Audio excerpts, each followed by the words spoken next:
1. At our center, we take calls from about 20 to 50 banks across the states. We have one bank in particular that I call our special problem child, and we'll dub it, let's say, BYPT for anonymity. This bank is the source of the majority of our escalation calls and escalation tickets and angry customers. Because not only are the processes for this bank kind of finicky, but the bank employees don't follow the same procedures and frequently just don't. Period. This customer calls in regarding declined debit card transactions. As I get him through verification, he tells me that he's out of country. He went online prior to traveling to request travel note instructions. Awesome. A customer who took the initiative to actually do what the bank makes us tell customers to do. He included his dates and destinations of travel. Awesome. He received a reply from an agent that stated the travel notes were taken care of and that he didn't have to take further action. Awesome. It was too good to be true. I pull up his card and see the declined transactions. They're blocked under a code that can either mean it's a fraud block or a bank block. I call the debit card fraud team to check if it's on their end. She says that the block is a bank block. Oh boy. Due to an international purchase. Oh boy. And there is some other activity on the card that she wants to talk to him about. And she can continue the convo with him. Cool, I pawn him off. I look into the details of the account. The card has no travel notes listed. There are no tickets onto the main system, including any travel notes. I start metaphorically biting my nails. I can see what's coming. I can't place the travel notes myself. I have to send in a ticket for them to process during business hours. That's not going to be of any help right now. One of the destinations is on a blacklisted countries list. I check Salesforce with trepidation. Salesforce says that the customer did in fact send an online message and did in fact give us details of the travel plans. Cool, no fibs there. Salesforce also says that case was closed 3 days later. Salesforce does not say that there was any kind of response to his message, or if the notes were placed, or if anyone even looked at the message. There was a case number though. Woo, cool. Useless. I'm fuming. While there is a chance that the customer lied and did not in fact get a response or confirmation from the bank, it's also entirely possible and entirely more likely, given my experience with them, that he did get confirmation. It's not showing up in Salesforce because why would it, right? And that the agents just dropped the damn ball on the whole thing. And if the agents did drop the ball by confirming travel notes and then not placing them, it doesn't sound like they mentioned the whole blacklisted country issue. I sent a professionally bitchy email to my managers to outline the details and have them check what's what. But man...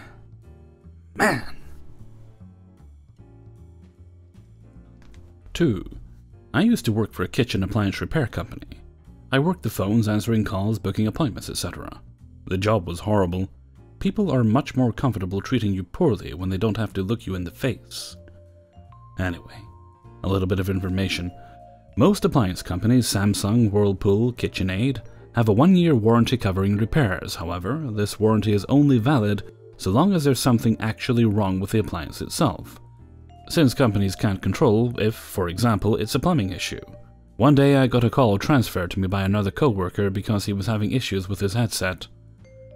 The little information I got was that this customer was angry that they were charging him our flat rate service fee of $125. His dishwasher was covered by the 1-year warranty, and he claimed there was no water going into the machine.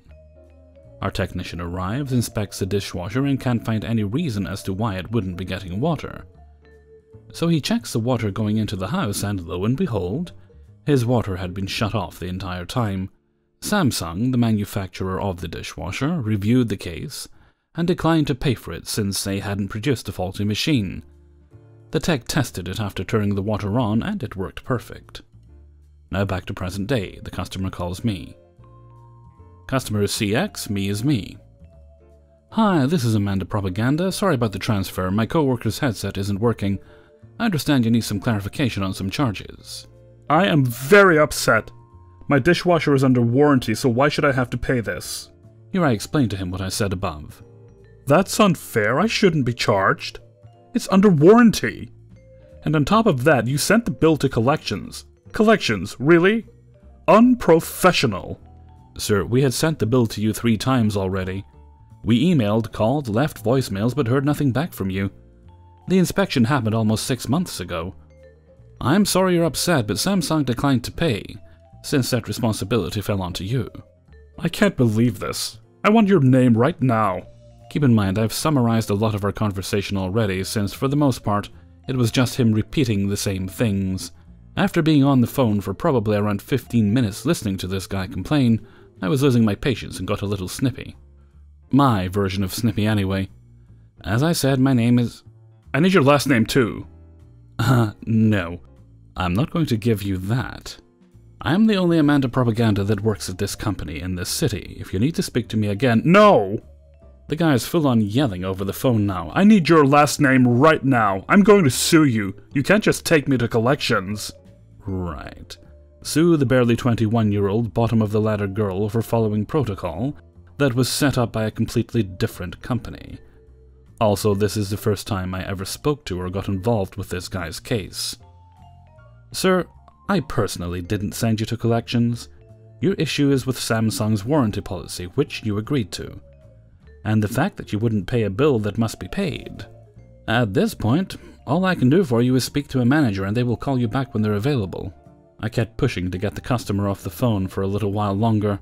There wasn't anything I could actually do for him. Eventually, we wrapped up the conversation. He let me know to expect to be sued a couple more times, and that was that. In the end, my company pulled the bill back from collections and waived his fee, because there were such huge pushovers. Kind of sucks the guy was the last to laugh. He said some very horrible things to me and got away with it. Oh well, that's customer service, I guess.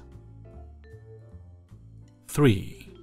This is a short story about people that do not know how anything in this world works.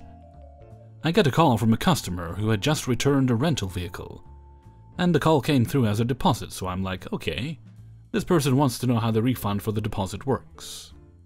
I want to know what's going on with my deposit, and why you're not charging me. Alright, let me check the system.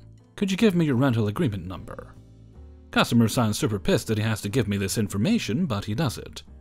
I find the rental in the system and see that it's still open, which means the staff hasn't checked the vehicle yet, and the invoice isn't issued, which is why there isn't a charge yet. In cases like this, if the staff messed up, I just write them an email and ask them to close the agreement and it's all good. Sir, I see that your rental is still open, which is why no charges have been made yet. What? Why is my rental open? Are you scamming me? I returned the car. When? Literally 2 minutes ago. Sir, you do realize that the staff needs to check the vehicle and issue an invoice before releasing your deposit, right? Plus, we only give an order to your bank and they give you the money back. Please wait at least 48 hours before raising any alarms. Are you serious right now? You're scamming me. I returned the keys and I expect to be charged immediately. Take your money. I want you to charge me right now, right now. I want to log into my bank right now and see a charge for the rental and my deposit back. Sir, please do not yell at me. I want to believe that you know how bank charges work. Of course I know. Don't treat me like an idiot. Believe me, I know a lot more about these things than you do. I know exactly how this works. This is a scam. What scam is that? You were told the vehicle would be revised and your deposit would be released within 48 hours. It's in the contract you sign. You expect the staff to be able to do everything in 2 minutes within you handing them the keys? Yes, that's their job. Why is no one doing their job? Okay, we're done here. I have informed you of the way the closing of the rental works, and I assure you that your deposit will be released automatically once the charge is made. Feel free to contact us again if the money isn't on your account in a couple of days. What? So you can keep lying to me? You're lying to me? Why was my deposit blocked immediately, but I can't get charged immediately? Sir, as I explained to you, the staff needs to check the car. What else do you want me to say? My explanation will not be different, no matter how many times you yell the same thing. I just want you people to do your jobs. I will be filing a complaint with the consumer's office, and I will tell all my friends not to use your company. He finally hung up as I was saying to him that he is free to file whatever complaint he wishes. 4. Had a phone call a couple months back where I gave the resolution to a customer's problem, but they were irrationally angry it would take up to 48 hours to resolve an issue. They contacted us on a Saturday night. The department with the access to fix the problem doesn't come in until Monday, and I don't come back until Tuesday. A previous supervisor had already given them 3 months' worth of service free, and these people were still not satisfied. Then one of them says, "We're not hanging up this phone until the issue is resolved. I was on hold for 3 hours. I will stay here all night if I have to." I chuckled when he said this, as I was about 30 minutes from end of shift, and our queue was nowhere near that long. I reminded the customer that won't be possible, as the department that can fix it won't be open until Monday. Customer tried to pull "we're not satisfied with that resolution," and demanded compensation for their time, to which my response was, "I can check with my supervisor, but most likely the answer will be no, as you've already received 3 months compensation." Customer demanded I check anyway. Sub said no for exactly the reason I told the customer. This service at maximum is less than $2 a day, and if resolved on Monday, will only have been out of service for 3 or 4 days total. We've already given you 3 months for free. This goes on for a while. Customer escalates with me and starts swearing at and threatening me. I warned him to stop, and he continued arguing about needing more compensation for being on hold for 3 hours, and the length of the call, which was up near 1 hour at this point, even though the resolution was given over half an hour ago. Customer continues his threats and then says, "I'm not happy with that resolution. You cannot hang up this phone. I'm staying on this phone until the issue is resolved. Don't you dare hang up this phone. I know where you work." And I cut him off mid-sentence. My response was, "Oh, you want to threaten me? Okay." And disconnected the call.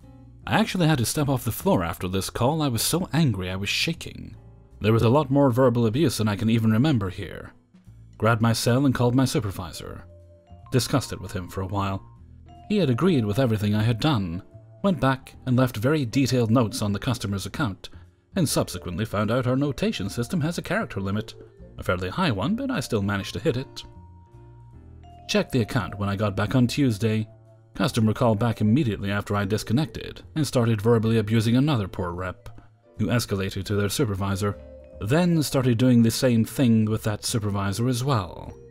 At that point our department was already closed, so they had to wait until 8 AM at the earliest to even speak with another rep from our department. That soup also denied credits, for the same reason my soup did. Soup's notes closely matched my own with how the call went. Customer did end up calling back when our department reopened at 8 AM. In the end, instead of waiting for Monday for the issue to be resolved in about 5 minutes, the customer ended up getting our department to ship a new device out. So now the customer has to wait 5 business days or pay for expedited shipping, and still has to wait up to 2 days for it to even leave the warehouse. 5. So I work in a call center where I specialize in booking vacations. Most commonly are cruises. If you don't know much about the cruising industry, anyone who is experienced typically starts booking at least a year in advance for special dates. Dates like Thanksgiving, Christmas, New Year's, spring break, etc. Every year I get people trying to book last minute, and I try my best, but there are a few limitations. First, 3/4 limit. This is a limit set by the Coast Guard that we cannot flex on. When a ship has a certain amount of 3+ occupancy rooms booked, even if we still have rooms of 3+ available, we are limited to only booking 2 to a room to prevent overcrowding the ship, since the ship has more beds than guests allowed to be on board. Second, sold out rooms. Pretty self-explanatory. We don't have rooms available. However, if you know someone on the cruise and they are in a room with an unoccupied bed, and are willing to add you, provided the 3/4 limit has not been reached, you can still get on board. Third, Code Red. We are at capacity. We have no rooms, and you cannot be added to an existing reservation, even if they have beds available. Fourth, minor berthing. The minimum age for someone to travel alone is 21, so if there are guests under 21, They have to either be in the same room, directly next door, or directly across the hall from their legal guardian. Only exceptions are if those under 21 are married or in active military. Now that's out of the way, here's the story.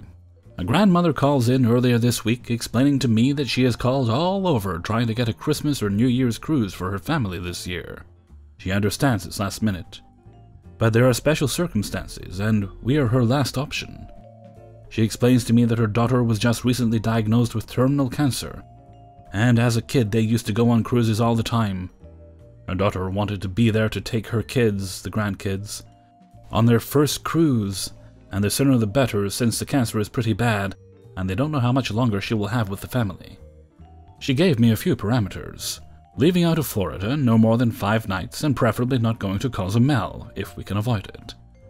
Only reason is she, the grandmother, has been there a lot of times already and would prefer it to be the last choice option. Fair enough. Oh, and it was for a family of 9, 4 adults and 5 under 21. I could tell this was going to be tricky.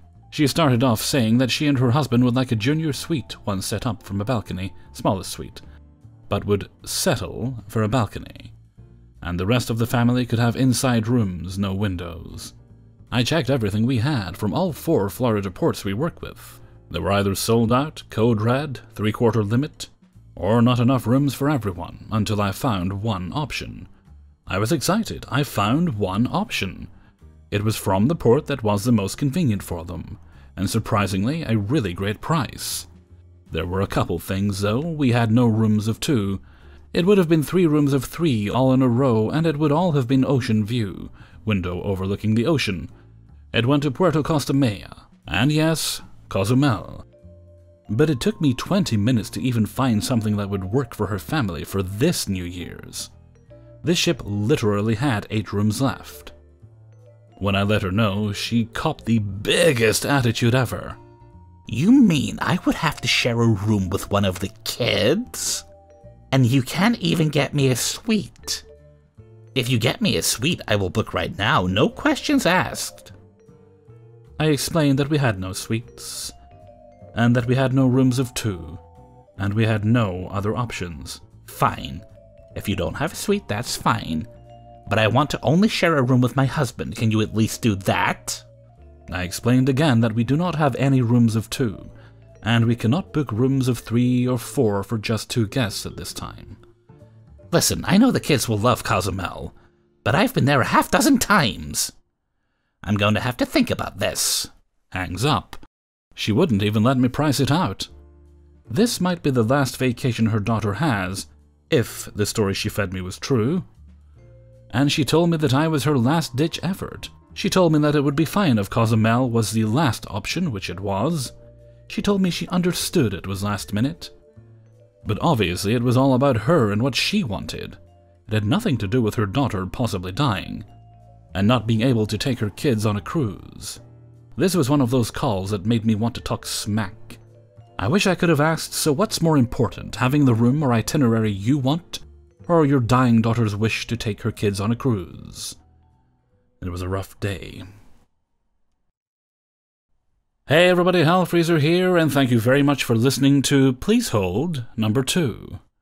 And thank you very much to everybody who allowed me to use their stories in this video.